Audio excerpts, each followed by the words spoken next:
Hi everyone, welcome back to my YouTube channel and today we are going to talk about angiosarcoma. So let's start our topic with introduction. Angiosarcoma is highly malignant, aggressive vascular tumor that arises from endothelial cells that line blood vessels or lymphatic vessels. It accounts for less than 2% of all soft tissue sarcomas but is clinically important due to its rapid progression, high recurrence rate and poor prognosis. In the head and neck region, angiosarcoma most commonly involves the scalp, face, and oral cavity, especially in elderly individuals. Definition of angiosarcoma.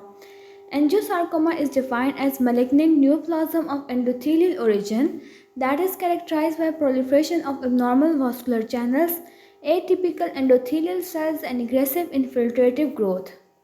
Etiology of angiosarcoma.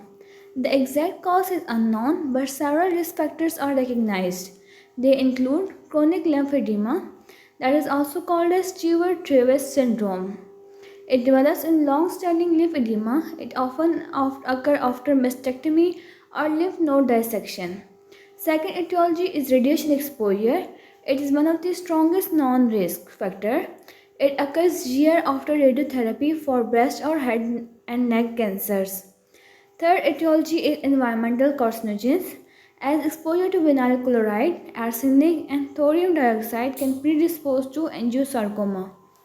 Fourth etiology or risk factor is genetic predisposition, as gene mutation involving KDR, MYC amplification, and P53 abnormalities can predispose for angiosarcoma. Fifth risk factor is trauma or chronic inflammation, as they may contribute but not the primary cause of angiosarcoma. Pathogenesis of angiosarcoma. First step is endothelial cell mutation. Second step of angiosarcoma pathogenesis is angiogenic dysregulation. Third step is invasion and metastasis. And fourth is hemorrhagic and necrotic changes. Now let's talk about these one by one. First step of pathogenesis in angiosarcoma is endothelial cell mutation. In this, mutation in endothelial cells occur that lead to uncontrolled proliferation, loss of normal vessel architecture, and formation of abnormal vascular channels. Second step in pathogenesis is angiogenic dysregulation. In this, there is a high expression of vascular endothelial growth factor, platelet-derived growth factor, and this results in chaotic, rapidly growing blood vessels.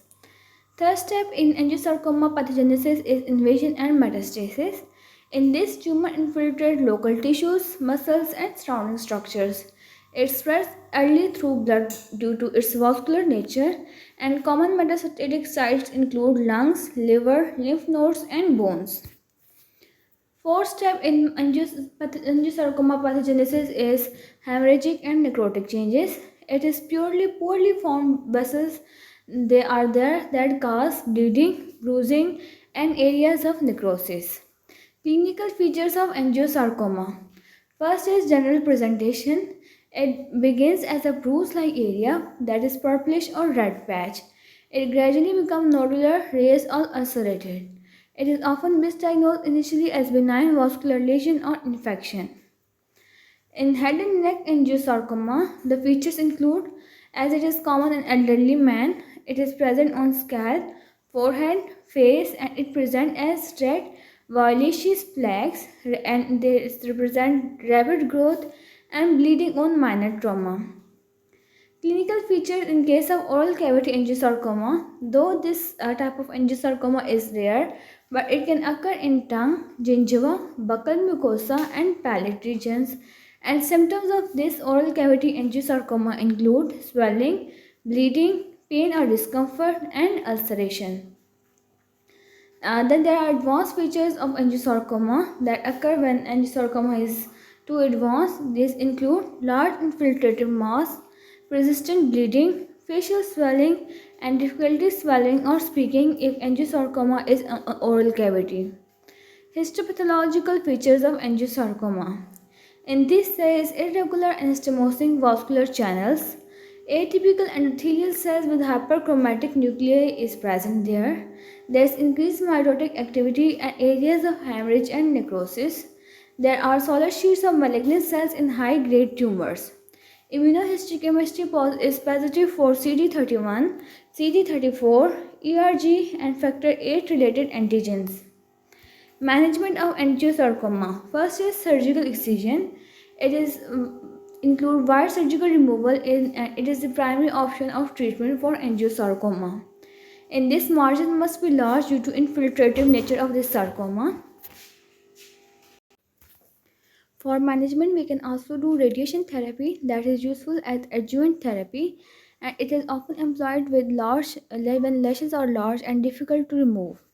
It helps reduce recurrent rate. Management of angiosarcoma further may involve chemotherapy, and this treatment or management option is indicated in advanced diseases, metastatic tumor, and unresectable lesions. The common agents that are used in chemotherapy of angiosarcoma include paclitaxel, doxorubicin, ifosfamide. We can also do for angiosarcoma targeted therapy, that is newer treatment, and it include anti-VEGF agents, tyrosine kinase inhibitors, and it is used for advanced or resistant cases. Prognosis of angiosarcoma. Angiosarcoma has poor prognosis due to high aggressiveness, early metastasis, frequent recurrence, and its survival rate depends on tumor size, as large lesions have worse prognosis. Its location, as scalp and face lesions are aggressive. Its survival rate also depends on histological grade and complete excision possibility. 5-year survival is generally low, especially in high grade or metastatic disease. Complications of angiosarcoma. It can cause extensive tissue destruction, uncontrolled bleeding, rapid metastasis, and functional impairment like speech, swallowing, and vision.